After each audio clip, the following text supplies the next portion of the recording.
So in case you didn't hear, Roe v. Wade was overturned, and here's how I reacted moments after I found out. We just overturned Roe v. Wade. We just overturned Roe v. Wade. We just overturned Roe v. Wade. It never was good anyway.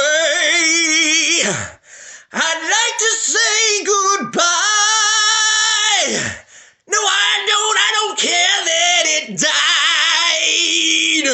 It needs to go back to the gates of hell, because that's where it's from. We just overturned Roe v. Wade, and it's gone forever, and there's nothing that you can do.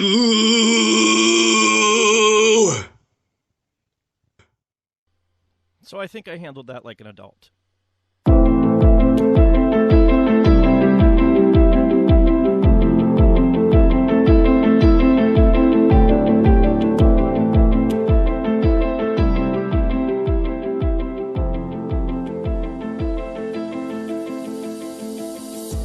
Good Monday morning to America and the rest of the world. I'm Travis Rusko, and this is a fairly important podcast, and today is an important day. Well, Friday, actually.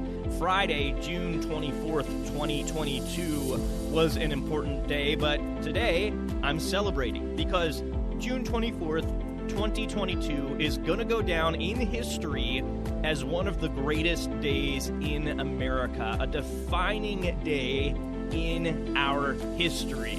It's one of those days you're always going to remember where you were. I was working from home, and I had a live blog of Supreme Court cases running in one of the tabs on my computer. There's this website called SCOTUSblog.com, and I had that up because there was a lot of chatter out there that Friday was going to be the day that we heard the Roe v. Wade decision. And I was working and was really only able to keep an eye on the text scrolling on the screen from the live blog from time to time. And I was also listening to Glenn Beck, who actually, after the announcement was made, he said he wasn't expecting the announcement to even happen that day. But he was beginning an interview with some guy running for some office somewhere in Utah. And I'm working. I've got the live blog going. I've got his radio show going because I'm thinking, well, I'm going to hear it from one of these two places first. And then I saw it. And I forget the exact wording, but I'm sure it was something along the lines of Roe overturned. Just a quick update that popped up on that live blog. And then I lost my mind, as maybe you realize from that short clip that I shared at the beginning of the show. I lost my mind. I was overjoyed. I was shaking. I'm here at the house alone, and I started running around trying to find my phone to shoot that what I think is probably going to be a platinum selling album at some point in time with that single that I just spontaneously put out that day. But ran around the house to find my phone to shoot that video and throw it up on YouTube real quick. And as I was doing that, Glenn Beck and his crew got the news. So I see it on the live blog, and moments later they end up putting the news out there. They got the news, and like I said, they were in the middle of this interview, and they cut the interview off right then and there because this was kind of bigger news than a local election in Utah. And he was choked up and stunned. And I would say that as the news spread across the country, that Americans were stunned. And of course, different people were stunned for different reasons. You know, here I am, like I said, I was here at the house alone, and I was just ecstatic. I actually stood up on my chair here alone in my office, and my wife, who knows me because we've been married for a number of years now, my wife, who knows me very well, would say, yeah, I could see him doing that. I stood up on my chair in my home office, and I just screamed at the top of my lungs. And it was kind of like William Wallace doing his freedom scream in Braveheart. Freedom!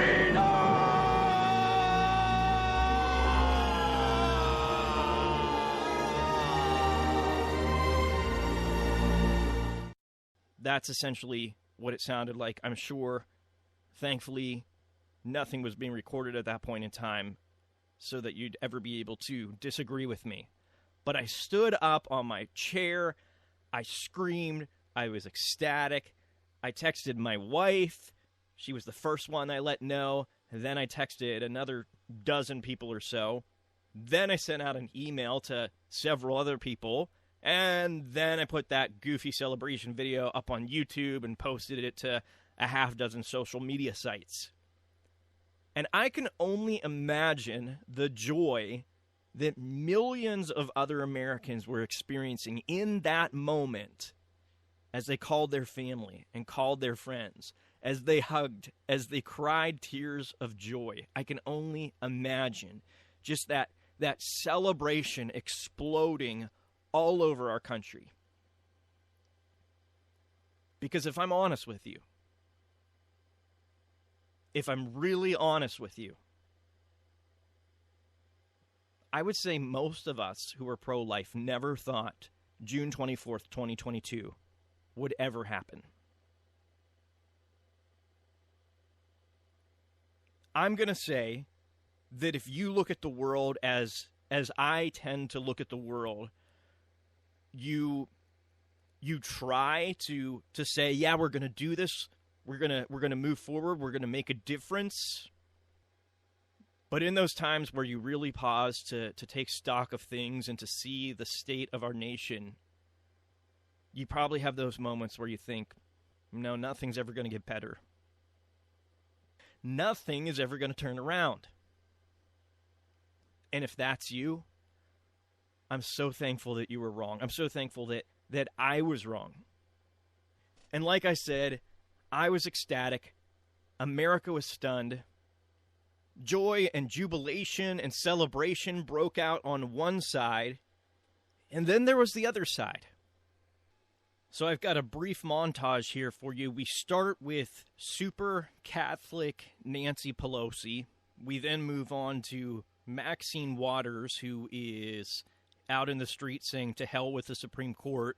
And we finish things up with AOC, who is calling the court illegitimate and encouraging people to take to the streets. There's no point in saying good morning, because it certainly is not one. This morning, the radical Supreme Court is eviscerating Americans' rights and endangering their health and safety. But the Congress will continue to act to overcome this extremism and protect the American people. Today, the Republican-controlled Supreme Court has achieved their dark, extreme goal of ripping away a woman's right to make their own reproductive health decisions. Because of Donald Trump, Mitch McConnell, and the Republican Party, their supermajority in the Supreme Court, American women today have less freedom than their mothers. You see this turnout here? You ain't seen nothing yet. Women are going to control their bodies no matter how they try and stop us. The hell with the Supreme Court. We will defy them. Women will be in control of their bodies. And if they think black women are intimidated or afraid, they got another thought coming. Black women will be out in droves. We will be out by the thousands. We will be out by the millions. We're going to make sure we fight for the right to control our own bodies. Thank you. Illegitimate! This decision! Illegitimate! Into the streets! Into the streets! Into the streets! Into the streets! Into the streets! Into the streets! Into the streets! Into the streets! Into the streets! Into the streets! Into the streets! Like I said, America was stunned on June 24th. Different people for different reasons, and you saw some of those reactions from the other side. But I was stunned because, maybe like you, I never thought I'd see this day. I never thought I'd see this day. We are a nation that, to our great shame, has extinguished the lives of 63 million plus babies since 1973. 63 million. And the abortion lobby has always been, and they continue to be, a powerful, demonic, influential force in America. They're relentless. They're unapologetic. And of course, Roe v. Wade being overturned isn't going to make them any less relentless. In fact, they are going to have a greater bloodlust than they had before.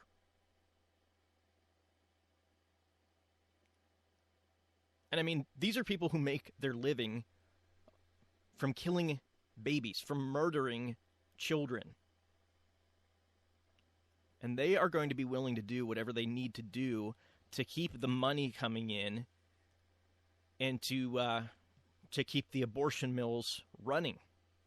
Now, they can't do anything in the numerous states that have trigger laws because Roe was overturned, and almost immediately we saw abortion banned or very, very strictly limited in a number of states. It was beautiful.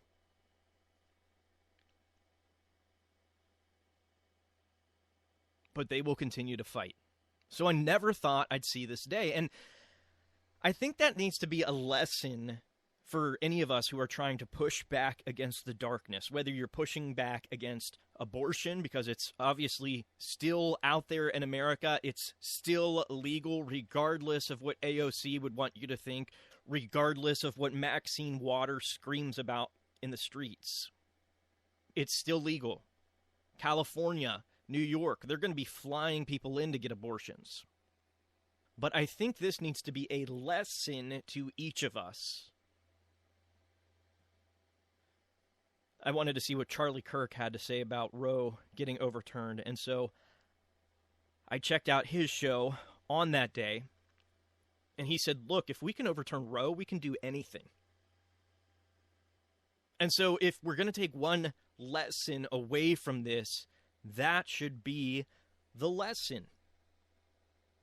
How many tears have been spilled for the unborn over the last 50 years? How many millions of hours of prayer?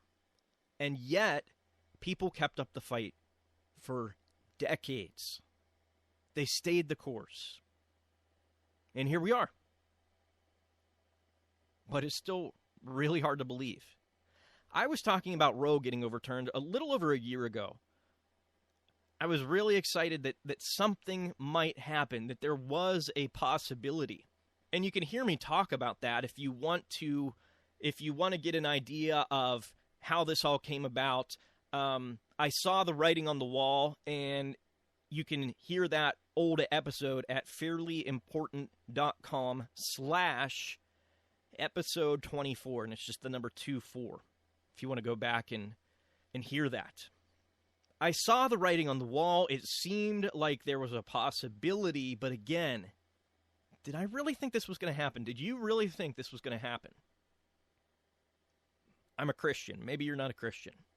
Maybe you don't even believe in God. And I know that there's many people out there who are Christians and Jews and Muslims and atheists who are in the pro-life fight. I'm a Christian, and this podcast is here to talk about things that are happening in our world, but also to point people to Christ. And Scripture tells us to never grow weary of doing good. And Roe being overturned is a reminder of that. How many pro-life warriors wanted to give up over the past 50 years? People working in pro-life pregnancy centers, pastors, politicians, women who regretted their abortions, counselors. How many wanted to throw in the towel? It's Galatians 6:9. Let us not lose heart in doing good. Why? Why? For in due time we will reap if we do not grow weary. My God is a miracle-working God, and on June 24th, 2022, he gave 6 of our 9 Supreme Court justices the wisdom to declare that there's no constitutional right to abortion. And they sent it back to the states. Sometimes you might feel like you're sowing for 50 years before you see a harvest. And it's possible that you're trying to do something right now for the glory of God or the furtherance of his gospel that you won't see a harvest for on this side of eternity. But don't lose heart in doing good. The people who came and went before us, who wanted to see the day that Roe was overturned, they didn't grow weary in doing good. I'm sure they had times where they wanted to quit. I'm sure they had times where they felt like everything was against them. But they didn't grow weary. And maybe you're feeling weary. You might say, like my sister did when I texted her about this, I texted that we overturned Roe, and she just responded saying, yeah, well, now people are just going to go to California and New York. And you might be saying that, yeah, Travis, it's great that we overturned Roe, but all this does is send it back to the states. But a ton of states are going to continue providing abortions. And you're right. But before and during the Civil War, we had free states and we had slave states. And I'm not saying a civil war is coming, and I am not advocating for a civil war. What I'm saying is now we have states that value human life, and we have states that don't. We have states where children at all stages of development are safe from being murdered, and we have states where that is not the case. We have states like California where it is very likely that they will make infanticide legal. But thankfully, people didn't, in the 1800s, people didn't look at the free states and look at the slave states and say, well, there are some states that are slave states, so we need to just give up because this is never going to happen. We're never going to win. Roe v. Wade was the slavery of our time. Roe v. Wade was the greatest humanitarian evil of our time. So yeah, you might say it just goes back to the states. But I look at that. I look at what happened with Roe v. Wade. I say, let's take 5 minutes to celebrate a historic win. Something we never thought was going to happen. Let's celebrate for 5 minutes, and let's just keep doing the good work of protecting babies. Because if you never thought Roe would get overturned, who knows what kind of beautiful harvest we could reap in the future. Let us not lose heart in doing good, for in due time we will reap if we do not grow weary. And maybe you're passionate about something else. Maybe it's sharing the gospel with a group of people that don't seem like they're ever going to want to accept Christ. Maybe you're a parent who's pushing back against the indoctrination of your children at the local school board. Do not grow weary of doing good, for in due time you will reap a harvest. Take a few minutes with me today and just dance on the freshly dug grave of Roe v. Wade. Celebrate. And then keep doing everything you can to push back the darkness. If you enjoy this show, if you agree with what I'm doing, I'd encourage you to go to fairlyimportant.com/support and support my work. Thanks for being here today. I hope you stop by again real soon. God bless.